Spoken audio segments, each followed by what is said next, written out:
प्रस्तुति।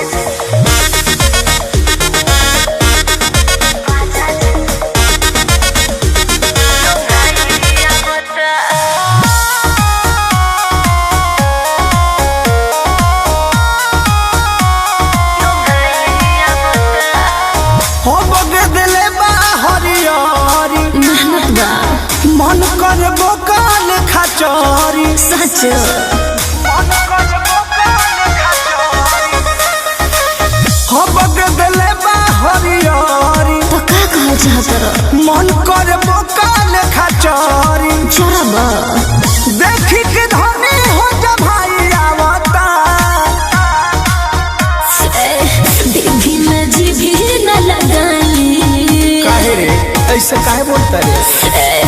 देवी में जीभी न लगाई राजा जियो भैया बता लगा ले देवी में जीभी न लगाई राजा जियो भैया बता होती ना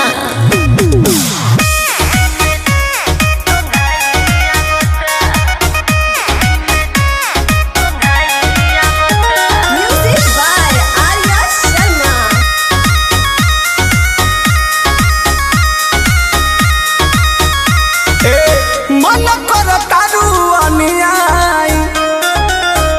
आदत दिहालू लगाई अरे तो छूट जाए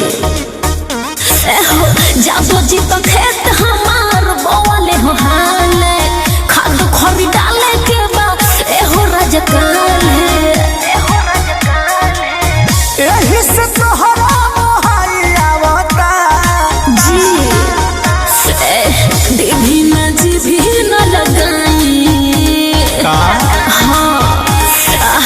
देवी में जीभी न लगाई राजा जी भैया बता देवी में जीभी न लगाई राजा जी भैया बता सोइए ना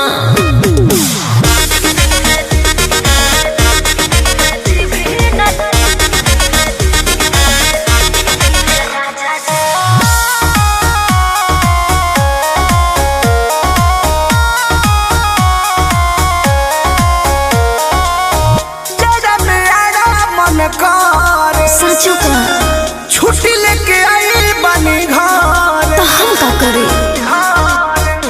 ए जी कृष्ण बेदरा दिया परम धबालो लागता कि हमारा के फेरा में डालो धीरे धीरे मन अगुवाई आवता तो पानी मारिए देवी में जीभी न लगाई अरे जाए दो देवी में जीभी न लगाई राजा जियो भैया बता देवी में जीभी न लगाई राजा जियो भैया बता हो बगदले बा हरियारी तो का कहल चाहत मन कर बोकाल खचौरी चरबा देखी के धनी हो जा भाई आवता देवी में जीभी न लगाई काहे रे ऐसे काहे बोलता रे देवी में जीभी न लगाई राजा जियो भैया बता लगा ले देवी में जीभी न लगाई राजा जियो भैया बता होती ना।